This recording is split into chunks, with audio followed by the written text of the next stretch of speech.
오늘도 예배의 성공자 되시기를 축복합니다. 네, 하나님만 바라보시고 하나님께만 예배하시고 하나님께 인정받는 참된 예배자 되시기를 축복합니다. 네, 오늘 출애굽기 23장 1절로 13절 말씀 함께 읽었습니다. 1절에 보시면 너는 거짓된 풍설을 퍼뜨리지 말며 악인과 연합하여 위증하는 증인이 되지 말며 그렇게 말씀하죠. 자, 오늘 본문에는요 공정한 재판을 할 것에 대해서 말씀하시고요.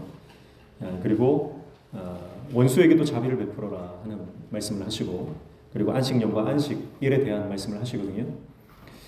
먼저 거짓된 이 풍설을 퍼뜨리지 말라고 먼저 말씀을 하십니다. 거짓된 풍설이라고 하는 것은 우리가 잘 아는 것처럼 가짜 뉴스를 말하는 거예요. 거짓된 헛된 소문들 이런 것들을 말하는 거죠. 악인과 연합하여 위증하는 증인이 되지 말라. 또 그렇게 말씀하십니다. 자, 거짓 증거하지 말라. 가짜 증인이 되지 말라. 위증하지 말라. 그렇게 말씀하시는 것이죠. 또 2절에 보면 다수를 따라 악을 행하지 말며 송사의 다수를 따라 부당한 증언을 하지 말며 그렇게 말씀합니다. 많은 사람이 그렇게 한다고 해서 악한 일에 동참하지 말라고 말씀하십니다. 그래서 교회 안에서 많은 사람이 따라간다고 해서 내가 그 길을 따라가는 것이 아니라 다수를 따라가는 것이 아니라 말씀을 따라가야 됩니다. 대세를 따라가는 것이 아니라 예수님을 따라가야 됩니다. 성경은 분명히 많은 사람들은 넓은 길로 갈 것이다. 그러나 예수님의 제자들은 좁은 길로 갈 것이다. 제자들이 가는 길은 좁고 협착하여 그리로 가는 자가 적을 것이다. 그리고 그 길은 십자가의 길이다. 분명히 예수님께서 말씀하셨죠. 그래서 집단지성이라는 게 있잖아요. 어떤 그게 대세가 되어버리면 유행이 되어버리면 생각 없이 의식 없이 따라갈 수가 있어요. 그래서 우리는 항상 말씀에 깨어 있어야 하는 줄로 믿습니다. 말씀에 깨어 있어야 돼요. 많은 사람들이 저기가 좋다 따라간다고 같이 거기에 휩쓸리면 안 됩니다. 정말 그게 하나님 말씀인지 정말 그게 진리인지 복음인지를 살펴야 돼요. 요즘에 신천지가 활개를 더욱 치고 있습니다. 대놓고 전도를 하고요.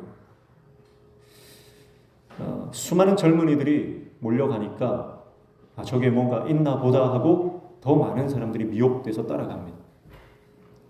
지금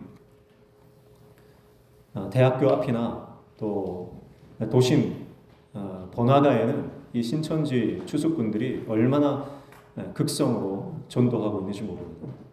그러나 많은 사람들이 거기 따라간다 할지라도 거기에 따라가면 안 돼요. 세상의 논리는 항상 물량주의입니다. 물량. 그래서 신천지가 내세우는 게 뭐냐면 지금 부산역 가다 보면요 위에 빌딩 위에 큰 전광판에 신천지가 대놓고 광고를 하고 있어요. 거기에 내세우는 게 뭐냐면 10만 명이 동시에 수료하는 이렇게 많은 사람들이 수료하고 있다. 그런 걸 내세우는 거예요. 물량이죠. 그러나 많은 사람들이 거기에 간다고 해서 거기에 따라가면 안 된다라고 하는 것입니다. 그래서 다수를 따라 악을 행하지 말라. 아무리 거기가 대세라고 해도 그게 말씀인지 아닌지 분별할 수 있는 분별력이 필요한 것입니다. 잠언 2장에 보면 지혜는 이 지혜를 가진 자는 하나님의 공의와 정의와 정직을 행하는 삶을 살아간다. 그렇게 말씀하고 있어요. 공의와 정의와 정직. 어떤 분은 공의와 정의와 정직 같은 의미다 이렇게 보시는 분도 있고요. 또 어떤 분들은 이것이 각각 다른 의미다 이렇게 보시는데요. 공의라고 하는 것은 하나님의 그 영역입니다. 하나님 나라가 궁극적으로 추구하는 영역입니다. 그게 공의라고 합니다. 그렇다고 한다면 정의는 한 공동체, 한 집단이 추구해야 하는 어떤 공동선을 말하는 것이다. 그리고 정직이라고 하는 것은 바로 한 개인이 지켜야 할 덕목이다. 그렇게 크기가 점점 다르다 이런 의미로 해석하면 좀 쉽게 다가올 수 있다. 이렇게 해석하시는 분도 있습니다. 어쨌든 공의와 정의와 정직이라고 하는 것은 하나님의 성품이죠. 하나님의 성품이 우리 개인과 우리 공동체와 이 민족 가운데 완전히 그 하나님의 성품을 닮아갈 때 공동체가 아름답게 세워져 간다라고 하는 것입니다. 3절에 보면 가난한 자의 송사라고 해서 편벽되이 두둔하지 말지니라 그렇게 말씀합니다. 자, 가난하다고 해서 사회적 약자죠. 그렇다고 해서 그를 옳고 그름에 상관없이 그를 두둔하는 것은 옳지 않다. 그렇게 말씀을 하고 있습니다. 자, 이 세 가지는 전부 다요. 판단을 할 때, 재판을 할 때 하나님의 공의가 적용되어야 된다고 하는 것입니다. 그 사람의 상황이나 형편이나 아니면 나의 이해 관계를 떠나서 올바른 판단이 주어져야 한다고 하는 것을 말씀하는 거죠. 하나님 나라 백성이 추구해야 하는 원칙은 바로 공의입니다. 공평과 중립입니다. 누구에게나 공평하게 재판받을 권리가 있습니다. 재산이 많고 적음을 떠나서 신분의 고하를 떠나서 상황과 처지와 형편을 떠나서 그는 하나님 말씀 앞에서 공평하게 판단받을 권리가 있다라고 하는 것입니다. 그래서 우리가 어떤 사람을 의도적으로 잘못된 소문 또 가짜 뉴스 이런 것들을 통해서 그를 공격해서는 안 된다라고 하는 법을 하나님께서 제정하고 계신 것이죠. 어떤 여론을 형성해서 진실을 왜곡해서도 안 된다라고 말씀하고 있습니다. 근거 없는 소문이나 유언비어 또는 악담을 통해서 사람을 매장시키지 말라는 것이죠. 계획적인 선동이나 다수의 힘으로 진실을 뒤집지 말라는 것입니다. 그래서 하나님께서는 이런 여론전과 선동 정치를 배격하라고 말씀하고 있습니다. 그래서 하나님의 사람은요, 말씀 편에 서야 됩니다. 힘 있는 사람 편에 서는 것도 잘못된 것이고요. 그렇다고 무조건 약자 편에 서는 것도 잘못된 거예요. 하나님 말씀 편에 서서 말씀으로 모든 것을 올바로 판단할 수 있는 분별력과 통찰력이 필요한 줄로 믿습니다. 그래서 중요한 것은 1절부터 3절까지 공평하게 판단하라 이렇게 말씀하고 있습니다. 그런가 하면 4절, 5절은 원수에 대한 자비법을 말씀하고 있습니다. 4절에 보면 내가 만일 내 원수의 길을 잃은 소나 나귀를 보거든 반드시 그 사람에게로 돌릴지며 그렇게 말씀합니다. 길을 가다가 길을 잃은 가축을 보게 되었습니다. 그런데 그 가축이 내가 정말 미워하는, 내가 정말 원수처럼 여기는 사람의 소유예요. 그러면 일반적으로 우리 인간의 본성으로는 그 가축을 돌려보내기 싫죠. 오히려 더 못 찾도록 더 멀리 쫓아버리든지 꽁꽁 숨겨버리든지 하고 싶은 것이 인간의 본성입니다. 그러나 그 본성을 따르지 말라는 거예요.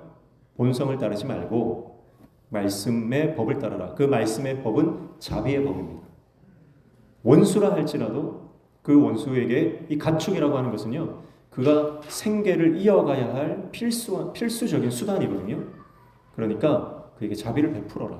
그렇게 말씀하는 것이고요. 5절 말씀에 내가 만일 너를 미워하는 자의 나귀가 짐을 싣고 엎드러짐을 보거든 그것을 버려두지 말고 그것을 도와 그 짐을 부릴지니라 그렇게 말씀합니다. 자, 단순히 짐승을 돌려보내는 것보다 더 적극적인 사랑의 표현, 자비를 베풀라는 거예요. 그게 무슨 말입니까? 너무 무거운 짐을 져가지고요, 나귀가 주저앉았어요. 그럼 어떻게 하라는 거예요? 못 본 척하고 가는 것이 아니고 그 짐을 나의 가축에게 대신 지어주라는 거예요. 내가 아무리 미워하는 사람이라도 그에게 자비를 베풀고 사랑을 실천하라라고 하는 말씀을 하고 있습니다. 자, 예수님께서 말씀하셨죠? 원수를 사랑하라. 근데 그거는요, 예수님께서 처음으로 하신 말씀이 아니에요. 예수님께서 처음으로 원수를 사랑하라 그렇게 말씀하신 것처럼 우리는 생각합니다. 그러나 율법을 가만히 살펴보면요, 율법은 이미 주어질 때부터 원수를 사랑하고 내가 미워하는 자에게 자비를 베풀고 적극적으로 선을 행하라고 하는 말씀을 하고 있는 겁니다. 예수님은 율법을 폐하러 오신 분이 아니에요. 당시의 바리새인 서기관들 종교 지도자들은 예수님을 향해서 율법을 깨는 자, 율법을 파괴하는 자다 그렇게 손가락질했습니다. 그러나 예수님은 율법을 파괴하시는 분이 아니라 율법을 다시 그 본 의미를 끌어내시고 율법의 원래 목적을 다시 강조하시는 것일 뿐입니다. 하나님 말씀하셨죠. 모든 하나님의 말씀 1.1획이라도 땅에 떨어지지 않는다. 그래서 구약의 말씀이나 신약의 말씀이나 버릴 것이 없어요. 그래서 우리가 어떤 특정한 말씀만 거기에 몰두하고 매몰되시면 곤란하고요. 모든 말씀, 66권의 모든 하나님의 말씀을 하나님의 말씀으로 받아 우리 삶에 체득화시키고 실천하며 이 말씀의 정신으로 살아가야 할 줄로 믿습니다. 인간이라고 하는 존재는 그 안에 악한 본성이 있기 때문에 내가 날마다 십자가 앞에서 내 자아를 못 박지 않으면요, 미워하는 사람 고통당하는 것 즐기게 됩니다. 사람이 무섭습니다. 내가 정말 싫어하는 그 사람이요, 고난을 당하고 어려움을 당하고 아픔을 당하고 눈물을 흘리잖아요. 겉으로 표현 안 해서 그렇지 집에 가서 혼자 입을 뒤집어 쓰고 웃는 게 사람이에요. 나와 이 경쟁 관계에 있는 사람, 그 사람이 잘 못되면 속으로 얼마나 기쁜지 몰라요. 그게 인간의 본성입니다. 인간의 본성이 악하기 때문에 하나님께서는 이 법을 주시는 거예요. 그래서 이 법을 내 마음판에 새겨야 됩니다. 이 하나님의 법을 내 마음판에 새기지 않으면 언제나 끊임없이 악한 본성이 내 안에서 불쑥불쑥 튀어나와서요, 저주하고 욕하고 비방하고 비난하는 그런 일들을 일삼게 됩니다. 우리가 한국교회에 대해서 말들을 많이 하잖아요. 근데 정말 한국교회를 사랑해서 한국교회를 비판하시는 분들은 그렇게 많지 않은 것 같습니다. 한국교회를 비판하시는 분들 그 안에 의도를 보면 사실은 어떤 이런 경쟁 구도, 하나님의 자비는 없고 하나님의 긍휼하심은 없고 단지 그 비난하고 헐뜯는 것을 쾌락으로 삼는 경우가 많다는 거예요. 하나님의 자비가 우리에게 필요한 줄로 믿습니다. 자비라고 하는 것은 이게 원어적으로 보면은 어머니의 자궁이다 그랬잖아요. 레헴이라고 하는 이 자비, 긍휼은요, 어머니의 자궁이에요.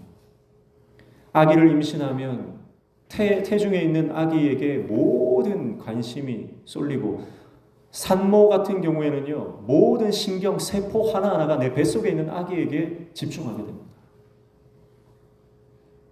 그래서 품는 거예요. 그게 긍휼입니다. 그래서 여러분, 영혼을 품을 수 있는 하나님의 종 되시기를 축복합니다. 하나님의 자비하심으로 사람을 품으셔야 됩니다. 하나님의 자비하심으로 공동체를 품으셔야 됩니다.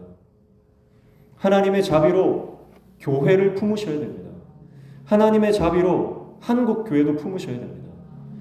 내가 하나님의 자비하심으로 교회를 품고 사람을 품고 영혼을 품고 공동체를 품으면 당연히 축복의 말이 나올 수밖에 없고, 당연히 격려의 말이 나올 수밖에 없고, 당연히 그를 위해 기도할 수밖에 없어요. 예수님께서 마태복음에 뭐라고 말씀하시냐면 마음에 가득한 것이 그 입으로 나온다 그렇게 말씀하셨어요. 결국 우리의 언어를 보면 그 사람의 속에 뭐가 들어있는지를 안다는 거죠. 다른 사람의 아픔을 보고 돌아서서 쾌재를 부르는 인생이 아니라 그게 세상 논리예요. 누군가 아픔을 보면 내 아픔인 것처럼 그와 함께 짐을 나누어질 수 있는 하나님의 종 되시기를 축복합니다. 그래서 오늘 이 말씀이 우리에게 정말 필요한 말씀이에요. 우리 교회 성도들 가운데 정말 무거운 짐을 지고 힘들어하는 성도들이 보인다면요, 내가 좋아하는 사람이면 당장 가서 거들어주겠죠. 근데 별로 관심 없는 사람, 어쩌면 내가 좀 미워하는 사람이 있을 수도 있거든요. 그러나 오늘 말씀에 순종하시기를 축복합니다. 가서 거들어 주십시오. 가서 눈물을 닦아 주십시오. 가서 손을 잡아 주십시오. 위로하시고 격려하시고 위에서 중보기도 해 주십시오.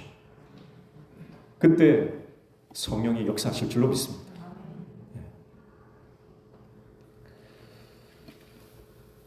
예수님께서 그 선한 사마리아의 비유를 말씀하시잖아요. 선한 사마리아 비유를 말씀하실 때에 강도 만난 사람이 쓰러져 죽어갑니다. 피를 흘리며 죽어갑니다. 그런데 제사장과 레위인은 그 강도 만난 사람을 그냥 지나쳤죠. 그러나 사마리아인은 그에게 다가가 피를 닦아주고 기름을 발라주고 그리고 그에게 필요한 모든 것을 제공해 주었습니다. 나귀가 쓰러져서 헐떡대고 있어도 그 짐을 대신 져주는 게 율법인데 사람이 쓰러져서 죽어가는데도 그냥 지나쳤다면요, 이 제사장과 레위인의 마음에 이 사람이 짐승만도 못하게 여겨졌다라고 하는 뜻이죠. 여러분, 오늘 우리가 힘들어하고 울고 있는 영혼을 그냥 못 본 채 지나친다면 내 안에 사람을 인격으로 바라보지 않고 사람을 존엄하게 여기지 않고 단순히 어떤 도구, 어떤 대상화, 객체화해서 바라보는 짐승만도 못하게 여기는 그런 완악한 마음이 우리 안에 있다는 거죠. 오늘 저와 여러분이 하나님의 긍휼과 자비, 하나님의 그 크신 사랑을 회복하는 귀한 은혜를 경험하시기를 축복합니다. 그리고 6절부터 9절까지는 다시 이 공평에 관한 법으로 돌아옵니다. 자, 공평에 관한 법, 자비에 관한 법, 공평에 관한 법, 이렇게 샌드위치 구조로 되어 있죠. 그러니까 우리가 뭔가를 판단할 때 중심에 뭐가 있어야 된다는 말이에요? 하나님의 사랑이 있어야 된다. 하나님의 긍휼이 있어야 된다. 그리고 그 하나님의 긍휼이 결국은 공평한 판단으로 이어지게 한다는 거예요. 자, 6절부터 9절 보시면 6절에 너는 가난한 자의 송사라고 정의를 굽게 하지 말며, 앞에서 반대죠. 앞에는 가난하다고 무조건 편들어주는 사람 그렇게 하지 말라고 말했고요. 6절에는 가난한 사람에게 불의를 행하지 말라, 그렇게 말씀을 하고 있습니다. 7절에는 거짓 일을 멀리하며 무죄한 자와 의로운 자를 죽이지 말라. 나는 악인을 의롭다 하지 아니하겠노라. 그렇게 말씀하죠. 무죄한 자와 의로운 자를 죽이지 말라 했는데 여기서 죽인다라고 하는 것은 하라그라고 하는 히브리어인데요. 이것은 그냥 정말 살인하는 그런 행위라기보다는 한 사람을 억울하게 만들어서 사회적으로 매장시킨다라고 하는 의미가 있는 거예요. 그러니까 거짓으로, 거짓 증거를 해서 여론몰이를 해서 다수의 사람들을 이용해서 그 사람을 사회적으로 매장시키는, 오늘날 같으면 악성 댓글을 달거나 아니면 뭐 학원 폭력으로 그 사람을 살아갈 수 없는, 사회적으로 고립시키고 매장시키는 그런 여러 가지 방법들이 있겠죠. 그런 악한 일들에 동조하지 말고 그런 악한 것으로 사람을 공격하지 말라라고 하는 것이죠. 왜냐하면 하나님께서 판단하신다는 거예요. 악인을 의롭다 하지 아니하겠노라라고 하는 것은요, 내가 이 땅에서는 저 사람이 죄를 뒤집어 써야 내가 의롭게 될 수 있다라고 하면 가차없이 그 사람을 죄인 만들어 버리거든요. 그리고 이 세상에서 나는 깨끗하고 거룩한 사람인 것처럼 살아갈 수 있겠지만 결국 하나님 앞에서 그 죄는 드러난다는 거예요. 내가 이 땅에서 깨끗한 척, 거룩한 척, 고결한 척 살아도요, 하나님 앞에서는 다 들통납니다. 지금 우리가 예배하지만 하나님 앞에 순전한 마음으로 예배하는 사람이 있는가 하면은 하나님을 경외함 없이 예배하는 자도 있을 수 있다는 거예요. 부흥은 언제 일어납니까? 부흥은 내 안에 죄를 회개하고 하나님 앞에서 두려워함, 경외함으로 하나님을 바라볼 때, 회개할 때 부흥이 일어납니다. 지금 한국교회, 전 세계가 떠들썩하죠. 왜 그렇습니까? 미국 에즈버리 신학교에서 일어난 그 부흥의 놀라운 역사 때문에 지금 온 세계가 흥분되어 있습니다. 영적인 흥분. 저는 이 사건을 바라보면서요, 하나님께서 어떤 패배주의에 무너져 있는, 우리는 안 된다, 우리는 할 수 없다, 더 이상 부흥은 일어나지 않는다라고 그렇게 기정사실화해버리고 패배주의에 빠져있는 전 세계 그리스도인들에게 그 심령의 불씨를 제공하는 그런 하나님의 놀라운 역사라고 생각합니다. 지난 2월 8일 한 작은 신학교, 미국의 켄터키주에 있는 한 작은 신학교에서 일어난 부흥의 역사가 2023년 2월 현재에 하나님께서 부흥의 역사를 허락하셨고, 그곳에서 일어난 부흥의 역사가 24시간 꺼지지 않는 예배로 끊임없이 지난 금요일까지 계속해서 이어져 왔던 것이죠. 전 세계 사람들이 거기를 몰려들고요.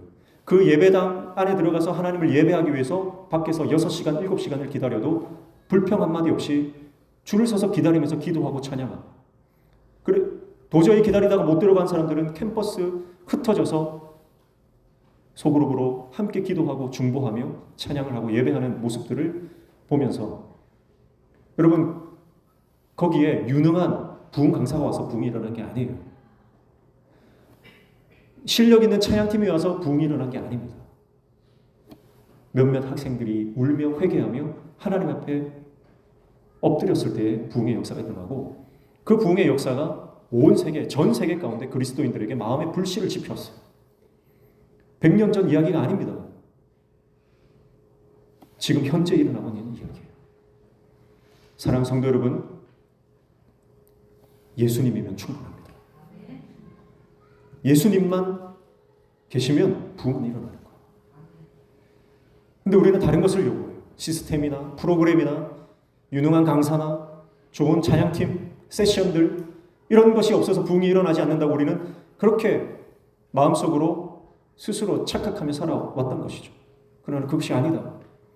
부흥은 오직 예수님을 바라보는 자들에 의해서 일어난다.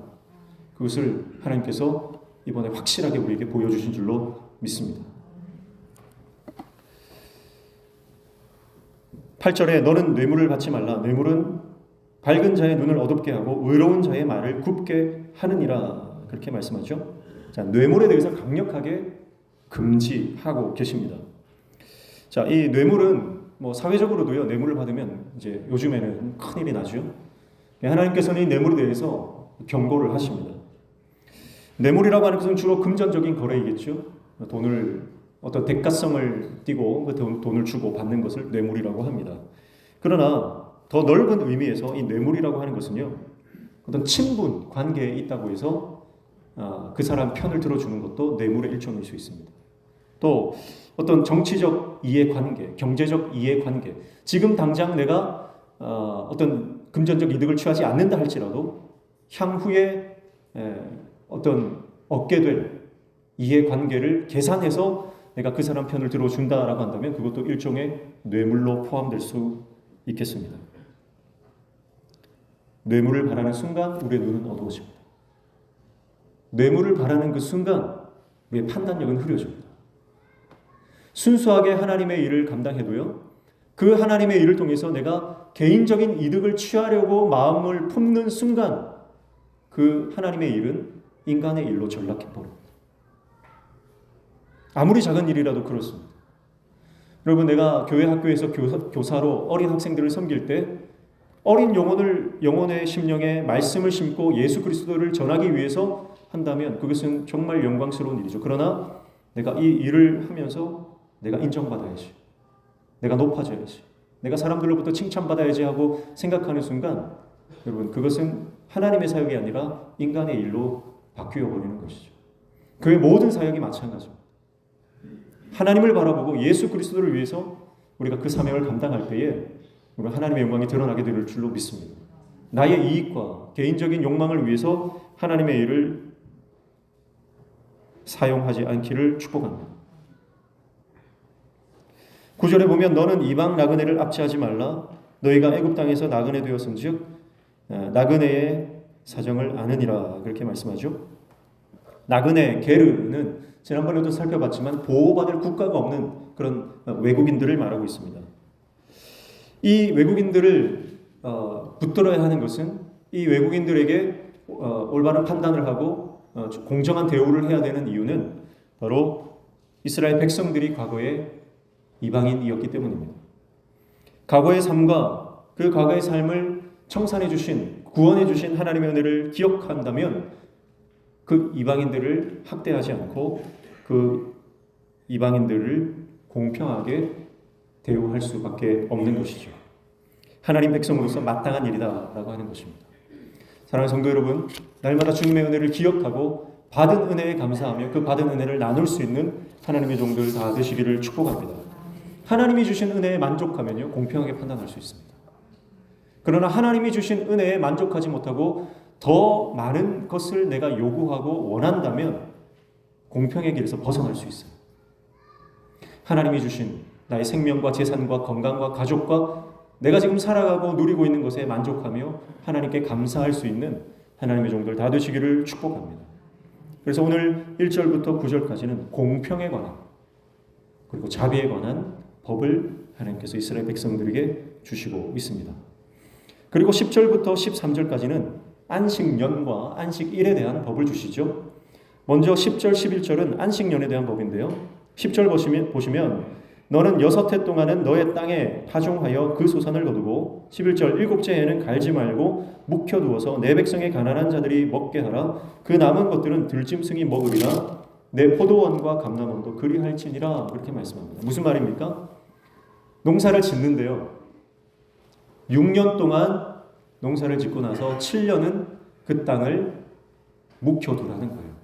자, 지금 이스라엘 백성들은 농사를 짓고 있지 않죠? 지금 광야에서 생활을 하고 있습니다. 유목 생활을 하고 있습니다. 그런데 이 밭에 대한 농작에 대한 법을 주시는 것은 무슨 뜻일까요? 다음에 가나안 땅에 들어갔을 때의 삶을 말하고 있는 거예요. 그러면 이게 무슨 말입니까? 지금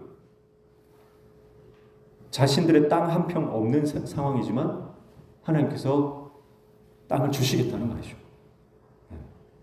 하나님의 약속은요, 항상 그런 거예요. 하나님의 약속은 현실에는 그 약속이 이루어지지 않습니다. 지금 상황과 현실을 보면 하나님의 약속이 이루어질 것 같지 않습니다. 그러나 하나님의 약속은 반드시 이루어집니다. 그러니까 반드시 이루어졌다라고 기정사실화한 이후에 이 법을 주시잖아요. 그러니까 꿈을 꾸게 하시는 거죠. 그 꿈을 꾸는데 그 꿈을 꾸는 동안 어떻게 살아야 할지에 대해서 마음으로 계획하고 준비하게 하시는 분이 하나님이시다는 거죠. 하나님 안에서 꿈꾸시기를 축복합니다. 하나님 안에서 꿈꾸셔야 됩니다. 이루어지지 않은 것도 하나님께서 말씀하셨다면 반드시 이루어집니다. 그러면 그 이루어진 것을 내가 받을 때 어떠한 태도로, 어떠한 자세로, 어떠한 삶의 양식으로 살아갈 것인가를 미리 내가 이미지 트레이닝을 해야 된다는 거예요. 받을 만한 마음의 준비가 되고 받을 만한 그릇이 될 때 하나님 주십니다. 자, 7년째 땅을 묵히면 그럼 어떻게 살아갑니까? 농사를 지어야 되는데 농사를 짓자면 어떻게 살아갑니까? 하나님께서 뭐라고 말씀하시냐면 다른 이 안식년 법에 의하면 6년째에는요 소출의 2배 이상을 주시겠다 약속을 하셨어요. 소출의 2배가 한다는데요. 안식일에도 그랬잖아요. 안식일에 만나를 거두러 갈 때 안식일에는 쉬어야 되거든요. 그런데 6일째에는 2배를 거두어도 썩지 않는 거거든요. 동일한 하나님의 영적인 원리가 이 안식년에도 적용되고 있는 것을 볼 수가 있습니다. 그리고 그 소산은 가난한 자들과 들짐승에게 돌아가거든요. 7년 동안 7년째에 땅을 묵혀둬도요 스스로 이제 열매를 맺고 소출이 발생할 겁니다. 그렇지만 그것은 온전히 가난한 자들을 위해서 그리고 들짐승들을 위해서 놔두라는 거예요. 이스라엘 백성들은 7년째에 땅을 묵혀둘 때 이 땅은 논다라고 생각하지 않았습니다. 뭐라고 생각하냐면요. 안식년에는 하나님께서 직접 농사를 지으신다 이렇게 생각한 거예요. 그래서 하나님께서 직접 농사를 지으시고 거기에서 나온 소출을 가난한 자들이 먹게 하고 들짐승들이 먹게 하는 그런 그 장면들을 이스라엘 백성들이 보게 되는 것이죠. 그러면 백성들은 뭘 하죠?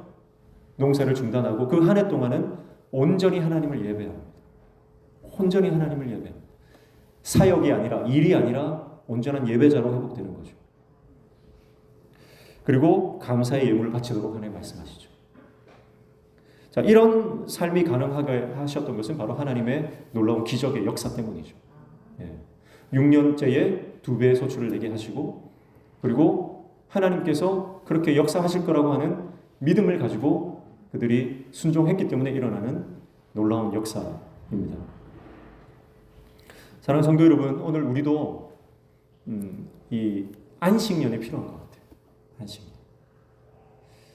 끊임없이 일해야 먹고 산다는 생각을 버려야 됩니다. 하나님이 먹이십니다. 하나님이 우리를 입히시고 먹이시고 우리의 삶을 책임지시는 분이라는 거예요.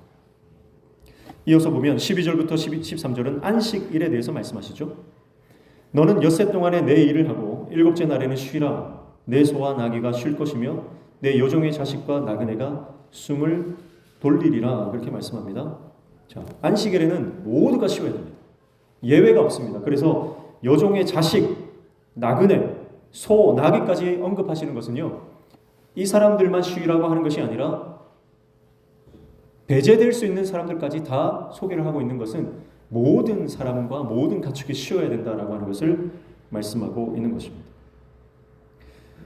모든 사회적 약자에게 하나님의 법이 하나님의 규정이 적용되게 하심으로써 이 안식일은 특정한 집단, 특정한 사람들에게만 적용되는 것이 아니라 온 인류와 모든 동식물에까지 적용되어야 되는 하나님의 법이다라고 말씀하시고요.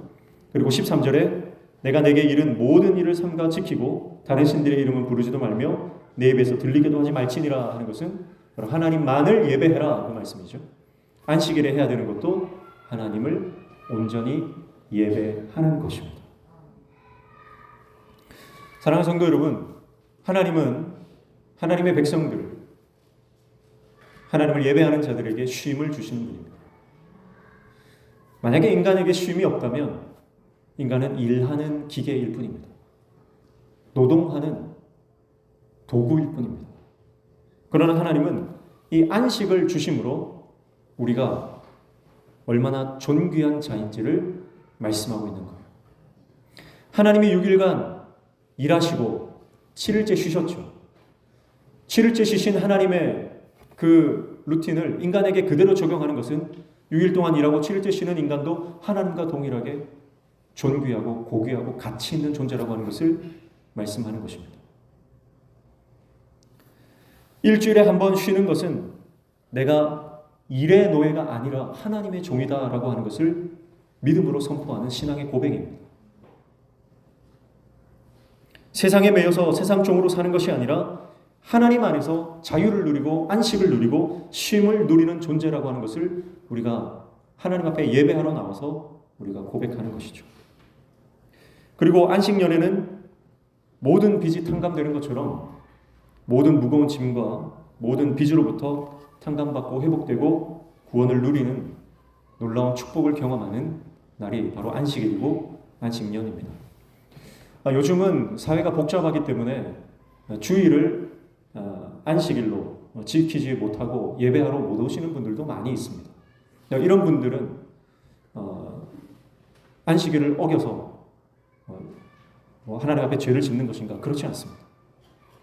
내가 할 수 있는 형편에 따라서 하나님 앞에 시간을 정하고 하나님 앞에 온전히 예배하는 그 삶을 살아갈 때에 안식일을 지킨다라고 하는 것은 내 삶의 주인이 하나님이십니다라고 하는 신앙의 고백이거든요. 그래서 내가 피치 못하게 내가 근무를 해야 되는 날에는 따로 하나님 앞에 시간을 구별해서 내가 주일날 교회는 나가지 못한다 할지라도 내가 하나님 앞에 내 삶의 주인이 하나님이십니다라는 고백으로 하나님 앞에 예배하면 하나님께서 그 신앙의 고백을 받으시는 줄로 믿습니다. 쉰다라고 하는 것, 그것은 하나님을 전적으로 의지할 수 있을 때 가능한 거예요. 돈을 의지하면 쉴 수 없습니다. 왜냐하면 한 푼이라도 더 벌어야 되거든요. 조금이라도 더 열심히 해서 저축을 조금이라도 더 해야 되거든요. 그러나 쉰다라고 하는 것은요, 하나님이 내 삶을 책임지신다라고 하는 믿음이 있기 때문에 가능한 거예요. 내가 하나님 앞에 나와 예배하는 것은 내 삶의 주인이 하나님이십니다라고 하는 고백이죠. 오늘 저와 여러분이 인생 가운데 이 고백이 터져 나오시기를 축복합니다. 내 삶의 주권이 나에게 있지 않고 내 삶을 책임지시는 분은 내가 아니라 하나님이십니다. 그 고백을 하며 나아갈 때에 하나님이 그 고백대로 우리의 삶을 붙드시고 책임지시고 인도해 주실 줄로 믿습니다. 오늘 하나님께서는 우리에게 법을 주십니다. 자비와 공평의 원칙으로 인생을 살아가라. 대세와 여론과 분위기와 다수를 따라가는 것이 아니라 말씀을 따라가라. 예수 그리스도 그분 안에 거하라. 그리고 그 예수 그리스도 안에 거할 때 우리 삶에 인생이 줄 수 없는 놀라운 쉼, 안식, 평강이 임한다라고 하는 것이죠. 우리 주님은 우리에게 평안하라, 샬롬을 선포하시는 분입니다. 이 샬롬이 저와 여러분에게 날마다 차고 넘치기를 축복합니다. 샬롬이라고 하는 의미는요, 모든 불완전하고 불만족스러운 상태가 사라진 상태, 모든 것이 채워진 상태를 말하는 거예요. 하나님 안에서 안식을 누리는 자는 인생이 줄 수 없는 놀라운 샬롬을 누리게 되어 있습니다. 주님 안에만 이 샬롬이 있습니다. 예수님 안에만 이 평강이 있습니다. 우리 예수님 안에만 이 놀라운 안식을 경험할 수 있는 것이죠. 오늘 저 여러분이 하나님 주시는 놀라운 평강과 안식을 날마다 누리며 그분 안에서 날마다 하나님 나라를 경험하는 복된 인생 되시기를 주님의 이름으로 축복합니다. 기도하겠습니다. 하나님 아버지, 인생을 살아갈 때에 말씀을 따라 예수 그리스도 안에 거하기를 소원합니다. 인간의 생각과 인간의 세상 논리를 따라가지 말고 오직 말씀의 원리와 원칙을 따라가는 하나님의 종 되게 도와주셔서 우리를 통해서 하나님의 나라 이 공동체가 아름답게 세워지고 성장하며 확장되어지는 역사가 일어나게 도와주시고 우리 공동체 안에 그리고 개인의 삶 안에 하나님 주시는 놀라운 평강과 안식, 샬롬을 경험하는 인생 되어질 수 있도록 은혜를 허락하여 주시옵소서. 예수님의 이름으로 기도하옵나이다.